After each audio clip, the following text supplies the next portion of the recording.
Всем привет, это Руслан Левиев с очередной сводкой с войны. Очередная прошедшая неделя довольно сильно отличается от предыдущей. На прошлой итоговой сводке я вам рассказывал, как ситуация на фронтах утихла, да и вообще месяц был относительно тихий. Теперь же ровно наоборот. И я это связываю с начавшейся своеобразной подготовкой к будущим переговорам. Лично мне кажется, что чем ближе будет день конкретных переговоров, тем сильнее будет разгораться линия фронта. Каждой стране нужно на переговоры выйти с позиции силы. А это проявляется не только в масштабе захваченных территорий как таковых, но и в тенденциях по линии фронта. Способность не только отступать, но и контратаковать очень важна в этом контексте. До самих переговоров еще очень далеко, но об этом мы поговорим чуть позже. На юге Донецкой области, в районе Великой Новоселки, активизировались российские подразделения, пошли вперед и заметно продвинулись на северо-запад. На Кураховском направлении завершаются битвы за поселок Дачное, находящийся к западу от Курахова.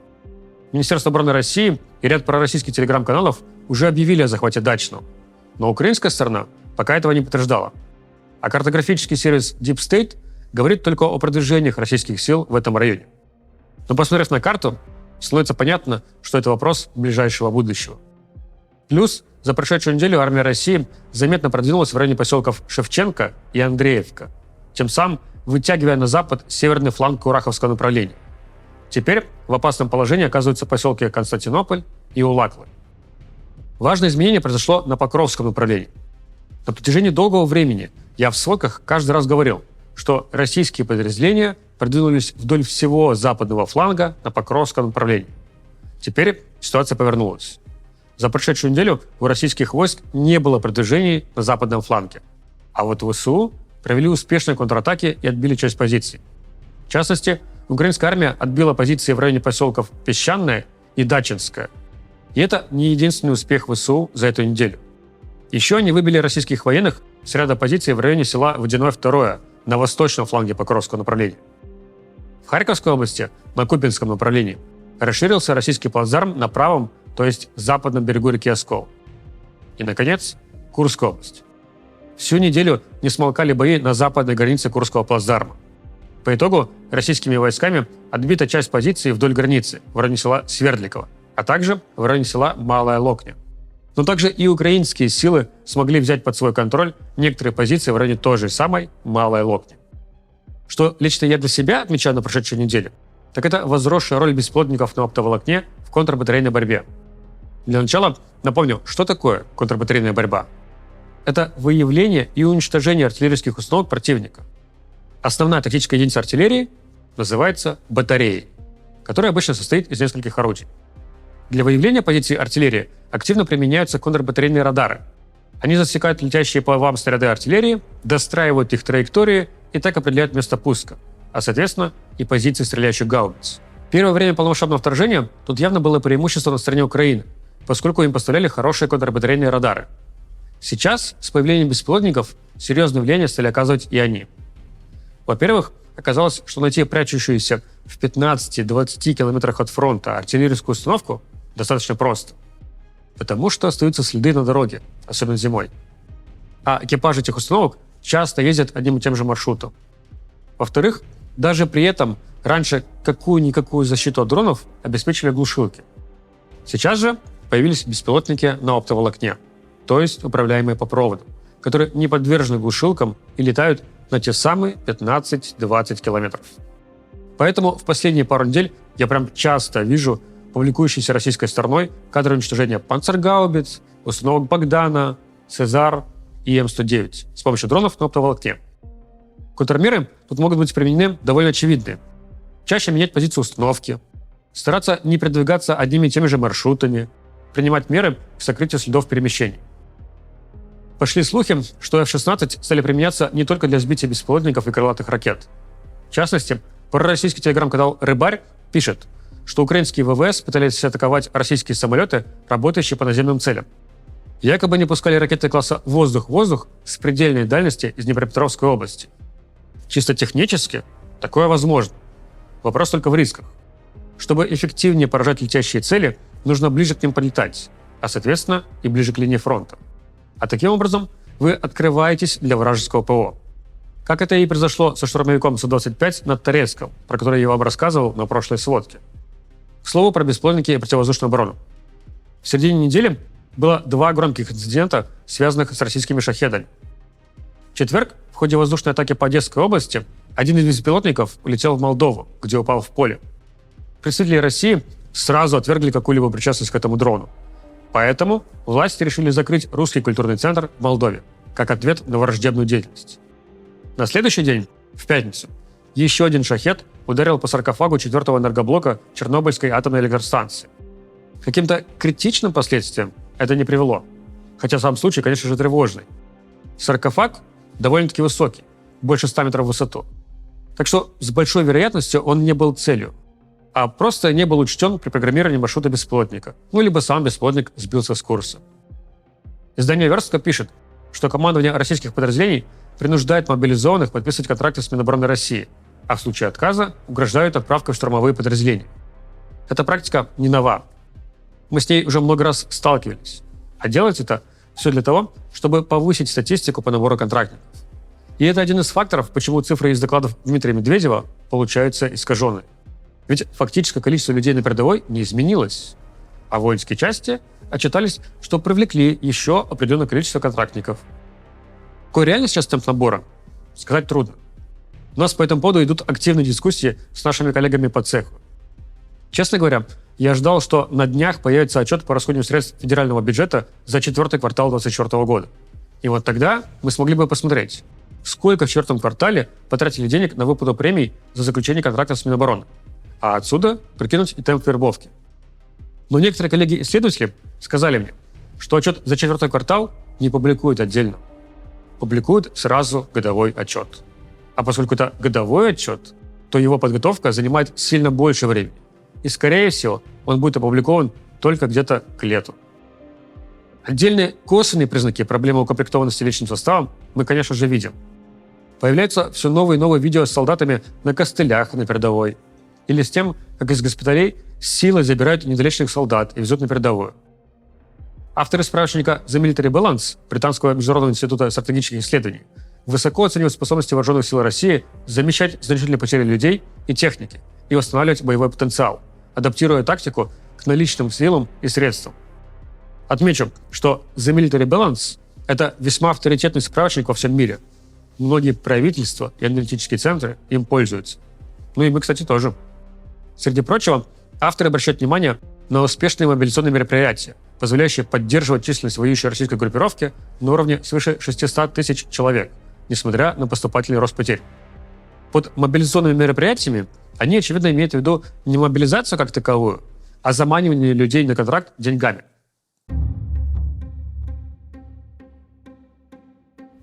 Итак, давайте обсудим, к чему все идет с переговорами. Я сразу отмечу, что до реальных переговоров еще очень далеко. Не стоит ожидать, что будто со дня на день произойдет момент, после которого стороны подпишут договор и будет объявлен режим прекращения огня. Скорее всего, многочисленные раунды встреч, заявлений и ультиматумов будут продолжаться минимум месяц, а то и более. И, как я и сказал, это будет вести к усилению боевых действий на фронте.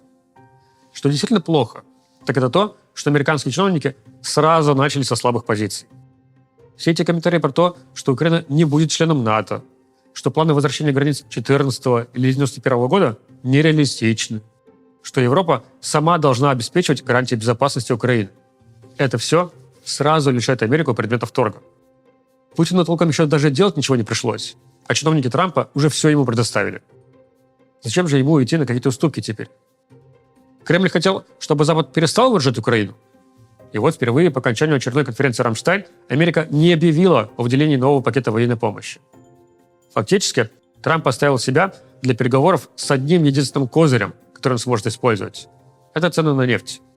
И то большой вопрос, насколько он может на них повлиять. Параллельно с этим он говорит, что исключать Россию из большой семерки было ошибкой, и он с удовольствием принял бы ее обратно.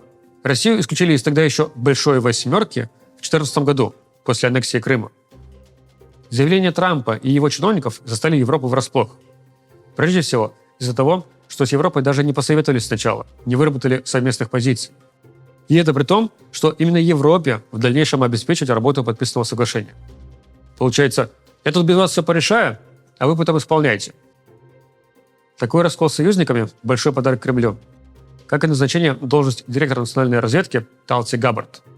Человека, который всерьез читает Russia Today и не раз повторяла фейки российской пропаганды. Представители Франции, Германии, Польши, Италии, Испании и Великобритании выступили с совместным заявлением, что они готовы расширить поддержку Украины и будут ее поддерживать до тех пор, пока не будет установлен справедливый, полноценный и долгосрочный мир. Их совместная цель – поставить Украину в позицию силы, поскольку от этого зависит безопасность всей Европы. Сразу после конференции «Рамштайн» некоторые европейские страны объявили об выделении конкретных пакетов военной помощи. Например, Норвегия сообщила, что недавно их правительство решило выделить дополнительную помощь Украине на сумму $107,5 миллионов. На эти деньги будут куплены дополнительные средства противовоздушной обороны у США и переданы Украине. Германия поставит Украине около 100 зенитных ракет для комплексов ПВО «Аристе». Нидерланды объявили, что передадут 25 бронемашин «Вайпер» и сообщили, что доставили последние обещанные по совместной с Чехией и США инициативе танки Т-72. Великобритания объявила о выделении 150 миллионов фунтов стерлингов на поставку беспилотников и бронетехники. А Латвия передаст Украине 42 бронетранспортера «Патрия 6х6». Канцлер Германии Олаф Шольц предложил Бундестагу срочно принять резолюцию о признании войны в Украине чрезвычайной ситуации, что позволит выделить дополнительные средства на оборону, без ущерба для других государственных расходов. Он также предложил реформировать долговой тормоз, исключив военные расходы из расчета госдолга, чтобы обеспечить долгосрочную поддержку Украине и укрепление обороноспособности Германии. Однако эти предложения вряд ли реализуемы, учитывая скорые выборы в Германии. Механизмом объявления чрезвычайной ситуации для выделения дополнительных средств, кстати, пользуется и сам Трамп. Поэтому он и объявил чрезвычайное положение на границе США и Мексики, чтобы иметь возможность перераспределять бюджетные средства на строительство стены без согласования с Конгрессом. Я, как и многие, считаю, что возможное соглашение о прекращении огня не остановит войну окончательно. Снижение масштаба боевых действий? Да. Полное их прекращение? Нет. Наша команда внимательно наблюдает за этой войной с мая 2014 года. Вот скоро будет уже 11 лет. И мы прекрасно помним, что происходило после подписания Минских соглашений. Я не говорю, что не надо идти на переговоры, не надо ни на что соглашаться. Это в любом случае решать украинскому обществу. Я просто пытаюсь сказать, что не следует переоценивать возможный результат от подписанных соглашений. Это вовсе не означает наступление 3-5 лет тишины. Какие-то бои все равно будут продолжаться. Аналогично и Россия, помимо действий в Украине, продолжит диверсионную деятельность по всей Европе и за ее пределами. Вот Wall Street Journal пишет, что в ГРУ появилось новое подразделение, которое поглотило известную воинскую часть 29155. Для тех, кто забыл, это та самая воинская часть с Чапигой и Мишкиным, совершивших покушение на Скрипалей в Великобритании в 2018 году. Новое подразделение называется Департаментом специальных задач. Руководит им все тот же генерал Аверьянов. А в задачи подразделения входят убийства и диверсии за рубежом, проникновение в западные компании и университеты и вербовка иностранных агентов. Департамент вербует агентов из Украины, развивающихся стран, а также государств, которые считаются дружественными России, например, Сербии. Считается, что именно это подразделение стоит за планировавшимся покушением на главу Rheinmetall Армина Папергера. И под конец сводки есть пара новостей про электронный реестр повесток. Проект «Школа призывника» рассказывает историю, как в Москве военкомат выслал электронную повестку местному жителю. Причем это не повестка с призывом на срочную службу, а повестка на явку для уточнения учетных данных. Бумажную повестку он не получал, а электронной не увидел, судя по всему. Затем он получил штраф за неявку по повестке и решил его обжаловать в суде. А военкомат в суд принес скриншот рабочего окна компьютера, на котором видна открытая программа реестра. Проект «Школа призывника» говорит, что все поля данных на этом скриншоте соответствуют тому, что перечислено по форме в Федеральном указе о реестре. И на основании этого скриншота суд оставил штраф в силе. Вторая новость по электронному реестру повесток пришла от проекта «Идите лесом». Они сообщают о случае, когда в Шереметьево призывника не выпустили за границу, потому что военкомат наложил на него ограничения за неявку по электронной повестке. Две эти новости вместе говорят нам о том, что как минимум в Москве, видимо, электронный реестр повесток теперь работает. Скорее всего, он будет применяться и при начале весеннего призыва на срочную службу, который начинается 1 апреля. Введение в строй электронного реестра вовсе не говорит о том, что планируется мобилизация. Но если однажды в будущем вторая волна мобилизации все-таки будет, то, конечно, электронный реестр повесток сделает ее сильно более эффективной. Вот такие новости у нас были на этой неделе. Встретимся с вами через 7 дней. До встречи и пока.